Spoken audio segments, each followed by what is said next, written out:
बिस्मिल्लाहिर्रहमानिर्रहीम। Biology second year, chapter number 26, some major ecosystem हम पढ़ रहे थे। अपने पिछले टॉपिक्स में हमने हाइड्रोस्फीयर के बारे में पढ़ा था कि हाइड्रोस्फीयर क्या होता है, और उसके बाद हाइड्रोस्फीयर के करैक्टरिस्टिक्स कौन कौन से होते हैं, और उसके बाद हमने पढ़ा था यूट्रॉफिकेशन, और उसके बाद यूट्रॉफिकेशन की काजेज और उसके इफ़ेक्ट्स क्या होते हैं। आज का हमारा जो टॉपिक है वो है हमारे पास लिथोस्फेरिक, या फिर जिसे हम क्या कहते हैं टेरेस्ट्रियल इकोसिस्टम क्या होता है। टेरेस्ट्रियल इकोसिस्टम या फिर लिथोस्फेरिक इकोसिस्टम क्या है। तो सबसे पहले हम टेरेस्ट्रियल इकोसिस्टम को क्या करेंगे, डिफाइन करेंगे। उसके बाद इसके ऊपर कौन से फैक्टर हैं जो क्या करते हैं, लाइफ जो होती है टेरेस्ट्रियल इकोसिस्टम उसके ऊपर क्या होते हैं, असरअंदाज होते हैं, ये उसको क्या करते हैं, इन्फ्लुएंस करते हैं। और सम मेजर जो टेरेस्ट्रियल इन्वायरमेंट है या टेरेस्ट्रियल इकोसिस्टम है उनके बारे में हम डिस्कस करेंगे। तो सबसे पहले हम डिफाइन करते हैं कि जो टेरेस्ट्रियल इकोसिस्टम है या फिर लिथोस्फेरिक इकोसिस्टम है ये क्या होता है। The ecosystem present on land or soil is called terrestrial, या फिर इसे हम क्या कहते हैं, लिथोस्फेरिक इकोसिस्टम कहते हैं। ऐसा इकोसिस्टम जो क्या होता है लैंड या फिर क्या होता है सॉइल के ऊपर प्रेजेंट होते हैं, इसे हम क्या कहते हैं टेरेस्ट्रियल इकोसिस्टम या फिर लिथोस्फेरिक इकोसिस्टम कहते हैं। इससे पहले हमने पढ़ा था हाइड्रोस्फेरिक इकोसिस्टम। तो हाइड्रोस्फेरिक इकोसिस्टम ऐसा इकोसिस्टम होता है जो पानी के अंदर मौजूद होता है। यहाँ पे हम पढ़ रहे हैं टेरेस्ट्रियल इकोसिस्टम, या फिर इसे हम किस चीज़ का नाम देते हैं, लिथोस्फेरिक इकोसिस्टम का नाम देते हैं। तो जो टेरेस्ट्रियल इकोसिस्टम या फिर लिथोस्फेरिक इकोसिस्टम है ये प्रेजेंट होता है लैंड के ऊपर, या फिर कहाँ पे होता है, सॉइल पे प्रेजेंट होता है। नेक्स्ट वो कहता है कि the factor that influence the life on land, या फिर जिसे हम क्या कह सकते हैं सॉइल कहते हैं, वो कौन कौन से हैं। कि ऐसे फैक्टर्स के बारे में हमने बताना है जो लैंड के ऊपर जो लाइफ होती है उसको क्या करते हैं, इन्फ्लुएंस करते हैं। तो इसमें सबसे पहले नंबर पे हमारे पास आ जाता है लाइट, दूसरे नंबर पे हमारे पास आ जाता है न्यूट्रिएंट्स, तीसरे नंबर पे हमारे पास आ जाता है वाटर, चौथे नंबर पे हमारे पास आ जाता है टेम्परेचर, और पांचवें नंबर पे हमारे पास आ जाता है एयर। अगर हम इसका कंपेयर करते हैं हाइड्रोस्फेरिक इकोसिस्टम के साथ, तो जो हाइड्रोस्फेरिक इकोसिस्टम है उसमें बेसिकली दो फैक्टर थे जो लाइफ को वाटर के अंदर इन्फ्लुएंस करते थे। कौन कौन से, लाइट और न्यूट्रिएंट। लेकिन अगर हम बात करते हैं किस चीज़ की, टेरेस्ट्रियल या फिर लिथोस्फेरिक इकोसिस्टम की, तो यहाँ पे हमारे पास 5 मेजर क्या है फैक्टर्स हैं जो क्या करते हैं, इन्फ्लुएंस करते हैं लाइफ ऑन लैंड। पहले नंबर पे हमारे पास लाइट, न्यूट्रिएंट्स, वाटर, टेम्परेचर और एयर इसमें क्या होता है, इंक्लूड होता है। अब यहाँ पे हमने इनको वन बाय वन डिस्कस करना है कि जो लाइट है ये किस तरह इन्फ्लुएंस करती है, न्यूट्रिएंट्स हैं या फिर वाटर है, टेम्परेचर है एंड एयर। तो सबसे पहले नंबर पे हमारे पास आ जाता है कि जो लाइट, न्यूट्रिएंट या फिर जो वाटर है ये किस तरह लैंड के ऊपर जो लाइफ होती है उसको इन्फ्लुएंस करते हैं। यहाँ पे वो कहता है कि जो टेरेस्ट्रियल इकोसिस्टम है ये रिसीव करता है क्या चीज़, प्लेंटी ऑफ लाइट। कि जो हमारे पास क्या होता है लिथोस्फेरिक या लैंड के ऊपर जो इकोसिस्टम है इसको क्या होती है, प्लेंटी ऑफ लाइट की क्या होती है, सप्लाई होती है to carry out the process of photosynthesis. Mean के फोटोसिंथेसिस प्रोसेस को कैरी करने के लिए जो टेरेस्ट्रियल इन्वायरमेंट है इनके पास जो लाइट की क्या होती है, अवेलेबिलिटी होती है, वो क्या होती है, बहुत ज़्यादा होती है। एंड और दूसरे नंबर पे वो कहता है कि जो सॉइल होता है ये क्या करती है, प्रोवाइड करती है अबंडेंट न्यूट्रिएंट्स। मीन ये है कि जो लाइट होता है ये जो लैंड के ऊपर क्या होता है इकोसिस्टम होता है उसको अबंडेंट सप्लाई होती है। उसके अलावा अगर हम न्यूट्रिएंट्स की बात करते हैं तो जो न्यूट्रिएंट्स होते हैं जो लैंड के ऊपर लाइफ है ये कहाँ से हासिल करते हैं, सॉइल से। और जो सॉइल होता है उसके पास क्या होता है, अबंडेंट मिकदार में क्या होता है, जो न्यूट्रिएंट्स होते हैं प्रेजेंट होते हैं। देन तीसरा पॉइंट हमारे पास वाटर है, लेकिन यहाँ पे वो कहता है कि how ever water is limited, कि जो टेरेस्ट्रियल इकोसिस्टम है या फिर लिथोस्फेरिक इकोसिस्टम है, मीन के सॉइल के ऊपर जो इकोसिस्टम है उसको जो पानी है इसकी जो सप्लाई है वो क्या है, लिमिटेड है। एंड और दूसरे नंबर पे वो कहता है कि very unevenly distributed both in place and time on terrestrial ecosystem. और यहाँ पे वो कहता है कि जो पानी की डिस्ट्रीब्यूशन है ये क्या होती है, अनइक्वली क्या होती है, डिस्ट्रीब्यूटेड होती है। कहाँ पे, सॉइल के ऊपर, या फिर हम इसे क्या कह सकते हैं, टेरेस्ट्रियल इकोसिस्टम भी कहते हैं। नेक्स्ट हमारे पास आ जाता है टेम्परेचर। टेम्परेचर बेसिकली फैक्टर है जो लैंड के ऊपर क्या करता है, लिविंग थिंग को या लाइफ को इन्फ्लुएंस करता है। लाइक वाटर, पानी की तरह वो कहता है कि temperature is very unevenly distributed on the land in a place and time, कि टाइम के लिहाज से और जगह के लिहाज से जो टेम्परेचर होता है इसकी रेंज भी क्या होती है, डिफरेंट होती है डिफरेंट प्लेसेस में। अब यहाँ पे वो कहता है कि one pole the average temperature is below freezing point on the other hand, mean के वो कहता है कि एक पोल के ऊपर एक वक्त पे क्या होता है, बिलो फ्रीजिंग, मीन के टेम्परेचर बहुत लो होता है, जबकि ऑन द अदर हैंड जो दूसरा पोल होता है, in temperature zone only during certain season of year is quite favourable. But यहाँ पे वो कहता है कि इन ट्रॉपिक जोन, जो हमारे पास ट्रॉपिक जोन है वहाँ पे क्या होता है, यूनिफॉर्मली वार्म टेम्परेचर होता है और उसके अलावा मॉइस्ट क्या होता है, क्लाइमेट जो होता है ये क्या होता है, प्रेजेंट होता है। तो यहाँ पे ये हमारे पास चौथा फैक्टर आ जाएगा जो लैंड के ऊपर जो लाइफ होती है उसको इन्फ्लुएंस करता है, वो है टेम्परेचर। और यहाँ पे वो कहता है कि जो टेम्परेचर होता है लैंड के ऊपर क्या होता है, इक्वली डिस्ट्रीब्यूटेड होता है, मीन के एक पोल पे फ्रीजिंग पॉइंट होता है जबकि दूसरे पॉइंट पे क्या होता है, टेम्परेचर बहुत ज़्यादा होता है। और इसके अलावा वो कहता है कि जो ट्रॉपिक जोन होते हैं वहाँ पे मोस्टली जो टेम्परेचर होता है यूनिफॉर्म होता है, वार्म होता है और मॉइस्ट क्लाइमेट प्रेजेंट होता है। उसके बाद आ जाता है हमारे पास एयर।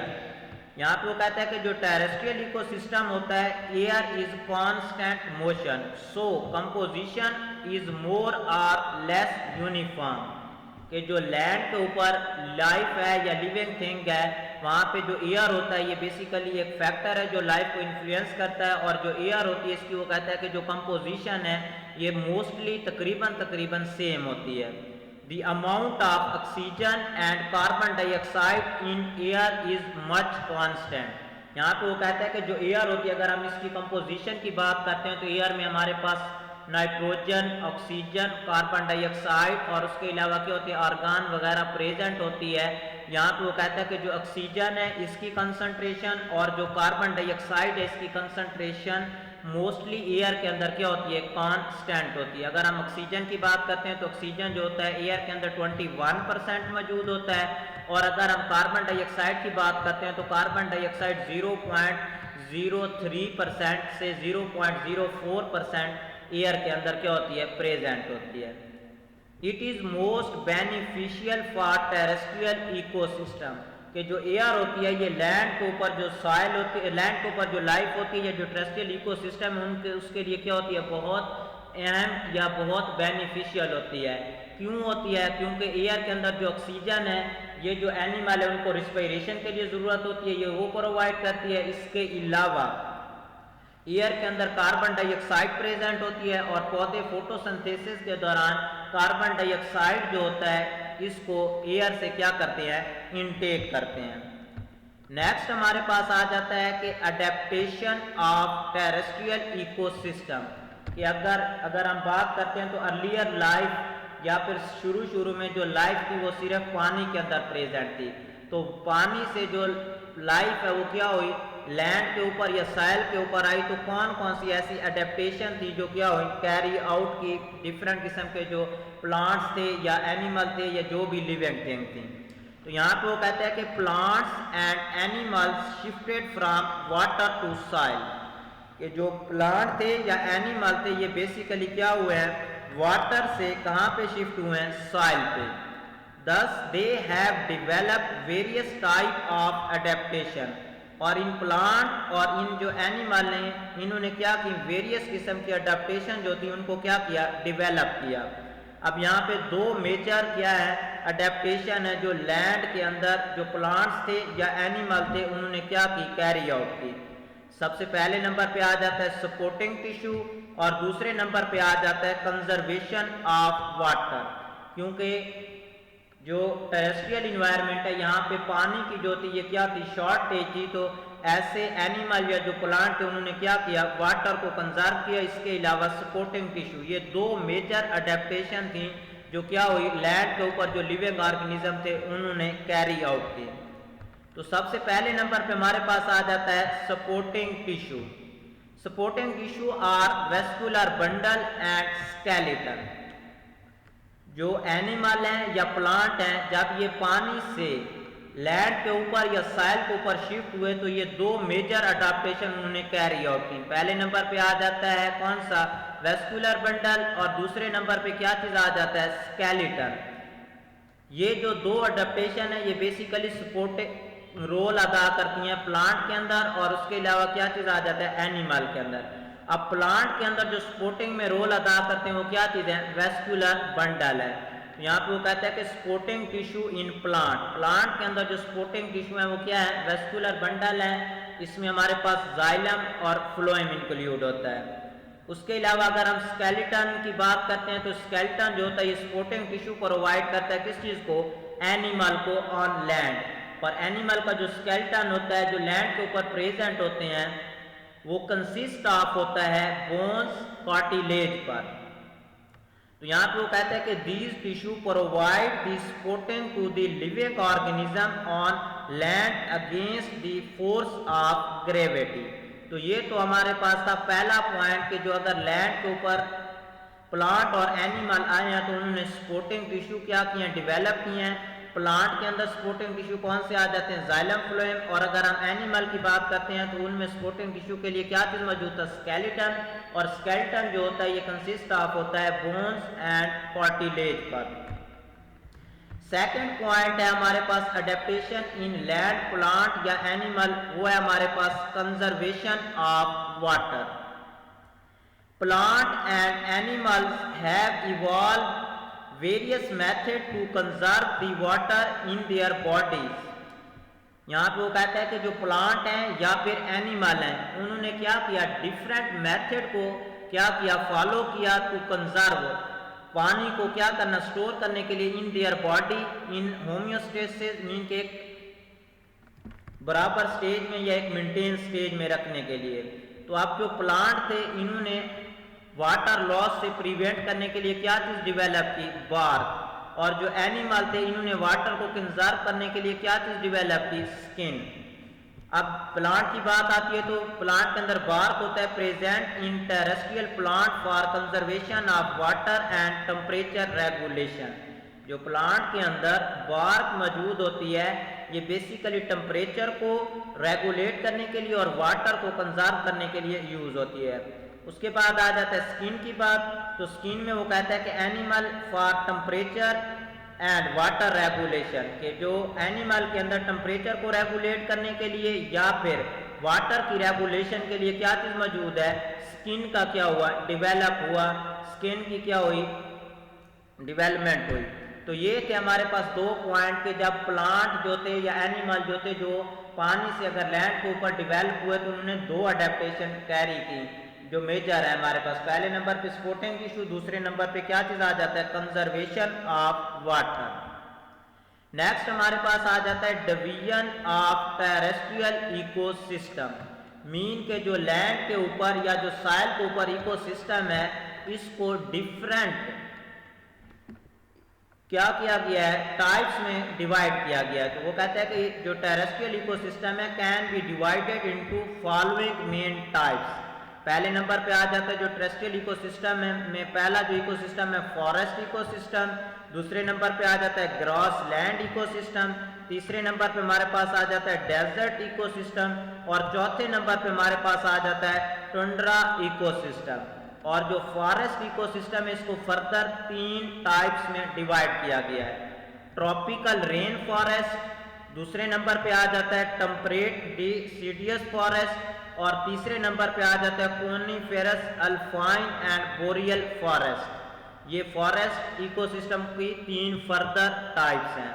तो जो हमारे पास टेरेस्ट्रियल इकोसिस्टम है इसको बेसिकली 4 मेजर इकोसिस्टम में डिवाइड किया। पहले नंबर पे फॉरेस्ट इकोसिस्टम, दूसरे नंबर पे आ जाता है ग्रॉसलैंड इकोसिस्टम, तीसरे नंबर पे हमारे पास आ जाता है डेजर्ट इकोसिस्टम और चौथे नंबर पे हमारे पास आ जाता है टंड्रा इकोसिस्टम। तो सब नेक्स्ट हमारे पास है कि some major ecosystem in Pakistan. Pakistan में कौन से क्या है इकोसिस्टम प्रेजेंट है लैंड के ऊपर। यहाँ पे वो कहते हैं Pakistan has variety of season and climate, these ranges from hot dry to plains to cold snow on mountain. कि पाकिस्तान में जो टेम्परेचर है या पाकिस्तान में जो सीजन की वैरायटी है, क्लाइमेट की वैरायटी है, इसके अलावा हॉट ड्राई कंडीशन है, कूल्ड है, स्नोई कंडीशन है, माउंटेन है। इस वजह से पाकिस्तान के अंदर जो मेजर इकोसिस्टम है वो हमारे पास कितने हैं? 5 हैं। पहले नंबर पे हमारे पास आ जाता है टेम्परेट डिसिडियस फॉरेस्ट और इसकी अगर लोकेशन पाकिस्तान में हम देखते हैं तो नीलम वैली एंड सुगरान इसकी जो मेजर लोकेशन है। दूसरे नंबर पे आ जाता है हमारे पास coniferous alpine and boreal forest. ये इकोसिस्टम पाकिस्तान के अंदर अपर कागान, दिर, चिल्लास, मल्लाम जब्बा और इसके अलावा सवात वैली में प्रेजेंट है। ये जो हमारे पास क्या इकोसिस्टम। उसके बाद अगर ग्रास लैंड की बात करते हैं तो grass land Gilgit, Kashmir, Waziristan, lower Chitral और नॉर्थ कलात में ये जो ग्रास लैंड इकोसिस्टम है ये प्रेजेंट है।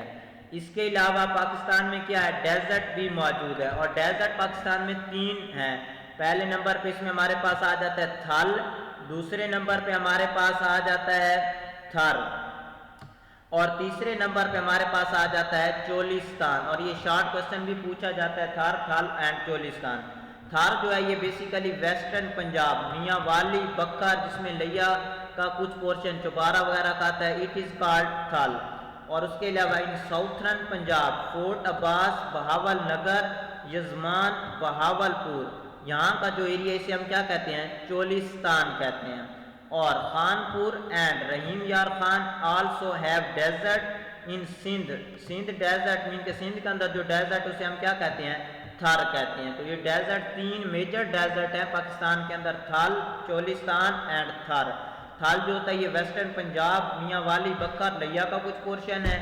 इसके अलावा अगर हम चोलिस्तान की बात करते हैं तो इसमें बहावल नगर, फोर्ट अब्बास, बहावलपुर का एरिया है और जो थर है ये सिंध में है। और लास्ट पे हमारे पास आ जाता है tundra biomes. Tundra biomes mountain of Karakoram और कोहिंद कश, ये जो एरिया है यहाँ पे क्या है? टुंड्रा बायोम्स मौजूद है। तो ये है मेजर इकोसिस्टम लैंड के ऊपर जो पाकिस्तान के अंदर है। टेम्परेट फॉरेस्ट है, इसके अलावा कोनीफेरस अल्पाइन बोरियल फॉरेस्ट है, ग्रास लैंड है, डेजर्ट है एंड टुंड्रा है। तो ये था हमारा आज का टॉपिक जिसमें हमने इंट्रोडक्शन पढ़ा टेरेस्ट्रियल इकोसिस्टम के बारे में। एक बार रिवाइज कर लेते हैं। हमारे पास सबसे पहले हमने टेरेस्ट्रियल इकोसिस्टम जो था इसको क्या किया है? डिफाइन किया है कि टेरेस्ट्रियल इकोसिस्टम क्या है। तो टेरेस्ट्रियल इकोसिस्टम ऐसा इकोसिस्टम है जो लैंड या सॉइल पे प्रेजेंट होते हैं, इसे टेरेस्ट्रियल या लिथोस्फेरिक इकोसिस्टम कहते हैं।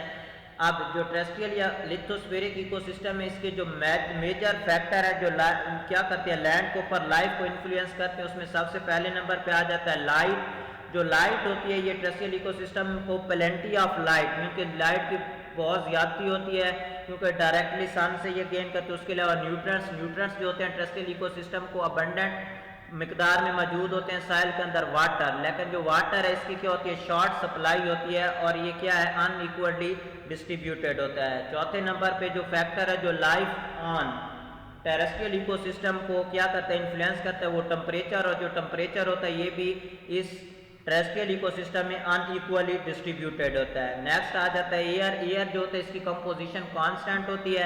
एयर के अंदर जो ऑक्सीजन और कार्बन डाइऑक्साइड है इसकी भी अमाउंट क्या होती है? यूनिफॉर्म होती है। ऑक्सीजन 21 और कार्बन डाइऑक्साइड 0.03 से 0.04% मौजूद होती है। और जो एयर होती है ये क्या होती है? बेनिफिशियल होती है फॉर टेरेस्ट्रियल इकोसिस्टम क्योंकि ऑक्सीजन जो होती है रिस्पिरेशन और कार्बन डाइऑक्साइड जो होती है फोटोसिंथेसिस प्रोसेस में नीड होती है। इसके अलावा हमने अडेप्टेशन पढ़ी टेरेस्ट्रियल इकोसिस्टम के अंदर। जब जितने भी लिविंग थिंग थे वो जब वाटर से लैंड के ऊपर आए तो उन्होंने अपने अंदर दो मेजर अडेप्टेशन कैरी की। सबसे पहले नंबर पे आ जाता है स्पोर्टिंग टिश्यू। प्लांट के अंदर स्पोर्टिंग टिश्यू वेस्कुलर बंडल हैं जो जाइलम फ्लोएम पर कंसिस्ट होते हैं। एनिमल के अंदर स्केलेटन होता है जो क्या होता है, कंसिस्ट होता है बोन्स एंड कार्टिलेज पर। उसके बाद आ जाता है कंजर्वेशन ऑफ वाटर। वाटर को कंजर्व करने के लिए प्लांट के अंदर बार्क की जो वाटर को क्या करते हैं, कंजर्व करते हैं, टेम्परेचर को रेगुलेट करते हैं। और अगर हम एनिमल की बात करते हैं तो एनिमल के पास क्या है, स्किन मौजूद होती है जो टेम्परेचर और वाटर रेगुलेशन में रोल अदा करती है। उसके बाद division of terrestrial ecosystem. Terrestrial ecosystem को 4 मेजर डिवीजन में हमने डिवाइड किया। Forest ecosystem, grassland ecosystem, desert ecosystem and tundra ecosystem. Then हमने पाकिस्तान के अंदर क्या किए, मेजर इकोसिस्टम के बारे में बताया और उनकी लोकेशन। पाकिस्तान के अंदर मेजर 5 इकोसिस्टम है और उसके सामने ये आपके सामने लोकेशन भी मौजूद है।